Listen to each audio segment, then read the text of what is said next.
बात करते हैं, स्ट्रक्चर पे बात करते हैं बाजार के।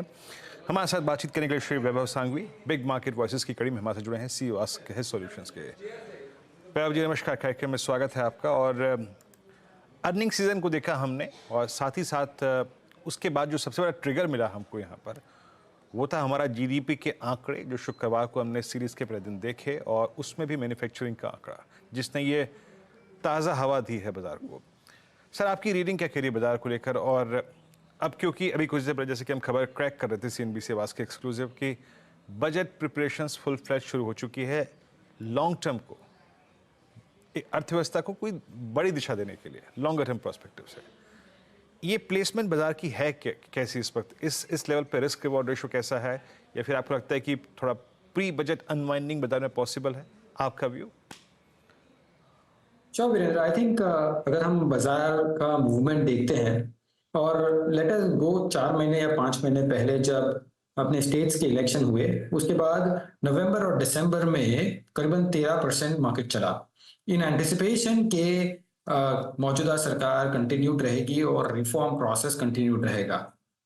सो इस हिसाब से अगर हम आकलन करें और उसके बाद हम ये भी देखें कि जिस हिसाब से नतीजे आए हैं वो नतीजे बेटर देन एक्सपेक्टेड रहे हैं, और वो बेटर देन एक्सपेक्टेड इस कारण रहे हैं कि मार्जिन्स बहुत ही बेहतरीन और स्ट्रांग रहे हैं। साथ साथ ये भी ध्यान रखना चाहिए कि जो टॉप लाइन ग्रोथ की बात कर रहे हैं वो थोड़ा मार्जिनली वीक था।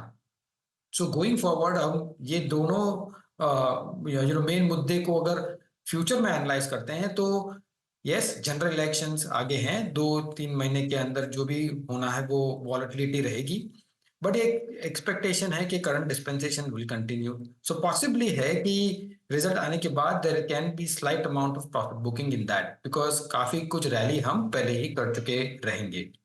दूसरी बात यह है कि हमने ये भी देखा है कि मार्केट में री रेटिंग हुई है, तो इस हिसाब से from here onwards market earnings को फॉलो करेगी, और जब हम अर्निंग्स की बात करती हैं तो मार्जिन्स में थोड़ी वीकनेस आ सकती है, प्योरली बिकॉज कॉर्पोरेट्स देखेंगे कि वो री इन्वेस्ट करेंगे बिजनेस में, और दूसरी के वो मार्केट शेयर ग्रैब करने के लिए वो थोड़ी प्राइस कंपटीशन में भी जा सकते हैं। सो ओवरऑल अगर हम नेक्स्ट 1 ईयर 2 ईयर्स की बात करते हैं तो markets will strictly follow earnings, री रेटिंग की ज्यादा गुंजाइश नहीं लगती है यहां से। ओके अच्छा, जैसे कि आपने कहा थोड़ा सा प्रॉफिट बुकिंग का क्वेश्चन भी आपने रेज किया यहाँ पर, और अर्निंग्स को हम चेज करेंगे। अभी एक हालिया मूव में पावर स्पेस में बहुत स्ट्रॉन्ग मूव आया है। आज अगर आप देखें बीएचएल, हालांकि वो एक स्टॉक स्पेसिफिक संबंधित खबर थी, एनटीपीसी आप देखिए, आप टाटा पावर को, आप आरईसी पीएफसी कॉम्बिनेशन को देखिए, 2-3 धड़े पीएसयू बास्केट्स में है। एक पावर हो गया, एक आप देखिए रेलवेज, तीसरा डिफेंस, चौथा ओएमसीज। इसमें से ज्यादा प्रोन आपको प्रॉफिट बुकिंग के लग क्या रही है? एक एक करके सेक्टर में बात करते हैं वैभव जी। वीरेंद्र, आई थिंक जब फर्स्ट ऑफ ऑल हम देखते हैं कि चलो पूरे पूरे पीएसयू बास्केट्स में उसको किसे छाटे। फर्स्ट ऑफ ऑल हम हमारे व्यू से ये देखते हैं कि ओवरऑल पीएसयू बास्केट में जिस सेक्टर में स्ट्रक्चरल रिफॉर्म्स हो रहे हैं वो सेक्टर्स हम लॉन्ग टर्म के लिए देख सकते हैं। वेरेज जस्ट यही सिंपथी में कि पीएसयू है, बाकी सब सेक्टर्स चले हुए हैं तो हम भी हमारा भी थोड़ा मोमेंटम पकड़ लें, तो वो एक बेसिस नहीं है स्ट्रॉन्गर सेक्युलर मूवमेंट के लिए। सो उस हिसाब से मुख्यतः आप ये समझ लीजिए कि आप सेक्टरल व्यू देखिए जिसमें रिफॉर्म्स हो रहे हैं। जैसे फॉर एग्जांपल डिफेंस की बात करें, जिस हिसाब से गवर्नमेंट का पुश मेक इन इंडिया की तरफ है, जिस हिसाब से इंडिजीनियस प्रोडक्शन की तरफ है, और जिस हिसाब से ऑर्डर्स भी दे रहे हैं, तो हमें लगता है कि डिफेंस एक मीडियम टर्म सेक्टर बन सकता है अच्छी तरह से, even at a little expensive valuations. साथों साथ जो हम पावर सेक्टर में रिफॉर्म्स देख रहे हैं, रिन्यूएबल्स में सोलार की बात कर रहे हैं, हमें ये भी एक सेक्टर लग रहा है जहां रिफॉर्म्स कंटिन्यूड है और जहां लॉन्गर टर्म अपॉर्चुनिटी बहुत ही बेहतरीन है। ऑफ कोर्स वैल्यूएशन थोड़े एक्सपेंसिव है, लेकिन ये एक सेक्टर में काफी टेलविंड अच्छी है। और जहां जहां भी पीएलआई का पुश है, मेक इन इंडिया का पुश है, ये सभी सेक्टर्स हमें बहुत ही अच्छे लग रहे हैं। सो हम पीएसयू बास्केट को ऐसे आकलन करेंगे from structural reform stand point. Okay चलिए, तो आपका पीएसयूज पे ठीक बहुत अगर आप देखें सुलझाव आपने व्यू दिया यहाँ पर। अच्छा, निफ्टी का जहाँ लेवल है, जब ऑल टाइम हाई पे खड़े हैं, इसमें दो इंडेक्स जिनका सबसे बड़ा इम्पैक्ट पड़ता है निफ्टी को ऊपर ले जाने में या फिर नीचे ले जाने में, वो है निफ्टी आईटी और निफ्टी बैंक। और दोनों में ही एक सुरक्षित डिफरेंशियल है versus previous high. Nifty IT का वो बहुत पहले का है और निफ्टी का वो रिसेंट पास का है। इन दोनों में से ज़्यादा आपको तर्कसंगत चेज करना क्या लग रहा है इस वक्त? पहले बात करते हैं बैंक्स को लेकर। इस बार अर्निंग सीजन में एक इंसिडेंट था, that was I think HDFC bank. More और लेस उसके बावजूद अगर आप देखें तो कुछ बैंकों ने ऑल टाइम हाई क्रिएट किया, एसबीआई ने, आईसीआईसीआई बैंक ने, पीएसयूज अच्छा कर रहे हैं इसमें। आपकी कोई लिस्ट ऑफ चॉइस है सर, मतलब कि किस ऑर्डर में पिक करना चाहिए बैंकों को और क्या अवॉइड करना चाहिए इस वक्त? सी आई थिंक जब बैंक्स ओवरऑल सेक्टर की अगर बात करते हैं तो दो तीन चीज ध्यान में रखनी इंपॉर्टेंट रहेगी। वन, कि हम इस सेक्टर को तभी देख रहे हैं जहां best of the margins already आ चुके हैं, best of the credit growth भी आ चुका है और best of the credit cycle भी आ चुकी है from overall sector basis. Which means कि यहाँ से अगर हम आगे देखते हैं और प्रॉबेबली अगर ग्लोबल ग्रोथ वीक होती है या इकोनॉमी में थोड़ी प्रॉबेबली करेक्शन होती है, माय सेंस इज के ये थोड़े पैरामीटर्स में थोड़े प्रेशर आ सकते हैं। ऑफ कोर्स वैल्यूएशन एक ऐसी चीज है जो अगर हम लास्ट 5 इयर्स के एवरेज से देखते हैं तो ये बेटर लग रहे हैं, but from a overall sectoral basis ये पैरामीटर्स के कारण हम एक्चुअली ओवरवेट से प्रॉबेबली न्यूट्रल आए हैं फ्रॉम आवर अप्रोच। सो अगर ओवरऑल फाइनेंशियल सेक्टर्स की बात करें तो हम फाइनेंशियल सर्विसेज में ज्यादा बुलिश है rather than banks itself. That is how we would be looking at the overall space. Vaibhav, afternoon. Insurance पर आपकी क्या राय रहेगी, क्योंकि इंश्योरेंस पॉकेट में आज हमने बहुत अच्छा मूव देखा है HDFC life in the likes में। और यहाँ पर मैं एक चीज पढ़ रही थी कि शायद आईआरडीएआई कुछ रैशनलाइज कर सकता है सरेंडर वैल्यू। तो जितने साल आपने उस पॉलिसी को होल्ड किया उसके बाद सरेंडर करने जाते हैं, उस बेसिस पर दरअसल वो वैल्यू तय होती हुई दिखाई देगी। इसके क्या मायने रह सकते हैं फिर ऑल ये इंश्योरेंस कंपनियों के लिए, और लार्जली ये सेक्टर अब कैसे पॉइज्ड है? अगर सेक्टर इंश्योरेंस सेक्टर को स्पेसिफिकली देखते हैं तो वाइल द बिजनेस अपॉर्चुनिटी बहुत ही ट्रेमेंडस है कि long term business opportunity, very under penetrated market in that sense. But जिस हिसाब से वो जो सरेंडर वैल्यू की बात हो रही है, रेगुलेट वी आर वेटिंग, हम राह देख रहे हैं कि फाइनल गाइडलाइंस ड्राफ्ट जो भी अर्लियर डिस्कशन पेपर था उससे फाइनल क्या ड्राफ्ट गाइडलाइंस आती है उस पर निर्भर करेगा कि ये सेक्टर की हेल्थ कैसी रहेगी।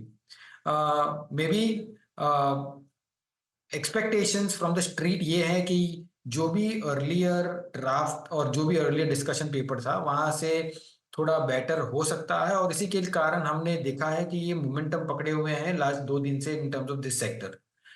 But as a house we will probably wait कि उसकी गाइडलाइंस क्या आती है। In any case, business opportunity on this sector for a very, very long term remains very, very good. Okay, तो एक अपॉर्चुनिटी अच्छी खासी है। और फिर इसमें आप निजी प्लेयर्स के साथ जाएंगे या फिर वो सरकारी कंपनी एलआईसी के साथ ज्यादा बेहतर चांसेस है रिटर्न्स बनने के?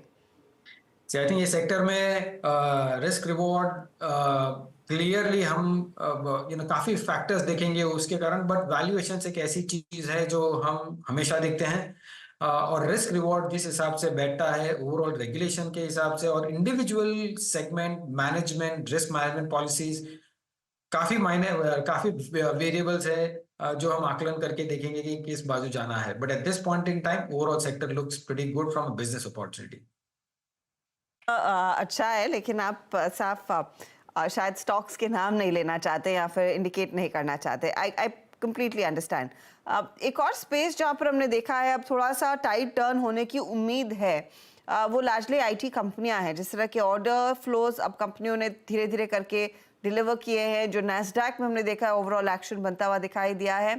कंसिडरिंग ये थोड़े से साइडवेज पर रहे हैं स्टॉक्स, कुछ अपॉर्चुनिटी ढूंढना शुरू की है आपने? Sir of course I think IT sector अगर हम देखें लास्ट 1 साल में या 1.5-2 साल में जो भी बात करते हैं सभी यही बात करते थे कि ग्लोबल इकोनॉमी वीक हो रही है, यूएस इकोनॉमी वीक हो रही है, तो उसके कारण काफी प्रेशर हो सकता है on an IT overall sector basis. But हमें जब ग्लोबल इकोनॉमी देखें और स्पेशली यूएस इकोनॉमी देखें तो एक सॉफ्ट लैंडिंग का क्लियर इंडिकेशन आ रहा है as compare to the earlier estimates. अगर सॉफ्ट लैंडिंग होती है, ब्याज दरें धीरे धीरे घटती है, हमें लगता है कि आईटी एक ऐसे सेक्टर में प्रॉबेबली जो डिस्क्रेशनरी डिमांड की बात हम करते हैं वो बेटर देन एक्सपेक्टेड हो सकती है। काफी कुछ नेगेटिविटी हमने ऑलरेडी फैक्टर इन कर चुके हैं ऑन एन ओवरऑल सेक्टर, और यहां से हमें लगता है कि देयर इज अ पॉसिबिलिटी कि ओवर द नेक्स्ट 2 क्वार्टर्स काफी कुछ स्टेबलाइज होके वी शुड बी लुकिंग के FY25 should be better than FY24। और अगर ये देखते हैं तो यहाँ से पॉसिबिलिटी है कि ये सेक्टर थोड़ा मोमेंटम पकड़ सकता है और मीडियम टर्म इन्वेस्टमेंट के लिए हम प्रॉब्ली इसे देख सकते हैं। Nifty IT. और चलिए एक काम करिए, आपको एक स्टॉक दिखाता हूँ स्क्रीन पे, that's I think global health. एक बार स्क्रीन पे लेके आइएगा। 1240 पे ट्रेड करता हुआ versus all time high of I think 1500, और मात्र 4 रोज में ये प्राइस डैमेज हुआ है। और वैभव जी, इनफैक्ट आप यकीन नहीं मानेंगे, इस कार्यक्रम में आने से पहले मुझे एक मेरे मित्र ने फ़ोन किया जिनकी इस स्टॉक में होल्डिंग थी कि 5 दिन में प्रॉफिट कहाँ से कहाँ चला गया। क्या करना चाहिए जब सुप्रीम कोर्ट ने, माननीय सुप्रीम कोर्ट ने टिप्पणी करी कि भाई आपको प्राइसेस को रेगुलेट करना चाहिए सर्विसेज के, ये टिप्पणी कितनी गंभीर है इस पूरे सेक्टर के लिए? आप लोगों का क्या एक्सपोजर था इसमें? आप लोगों ने कैसे टैकल किया है इस न्यूज़ फ्लो को? और एक रीजनेबल अप्रोच क्या होगी अगर आप ग्लोबल हेल्थ जैसी या फिर किसी भी हॉस्पिटल स्टॉक में एक सब्सटेंशियल प्रॉफिट बना के बैठे हैं तो? So Virendra, I think absolutely understand के the underlying sentiment क्या था supreme court, honourable supreme court के जो बोला है उनको फ्रॉम द सेक्टर पर्सपेक्टिव कि स्टैंडर्डाइज प्राइसिंग की बात की है उन्होंने। While the sentiment we clearly understand, but वो इम्प्लीमेंट करना बहुत ही डिफिकल्ट होगा in our view, purely because one कि हेल्थ केयर इंफ्रास्ट्रक्चर इंडिया में काफी कम है at this point in time, और there is massive scope of expansion from an health care perspective.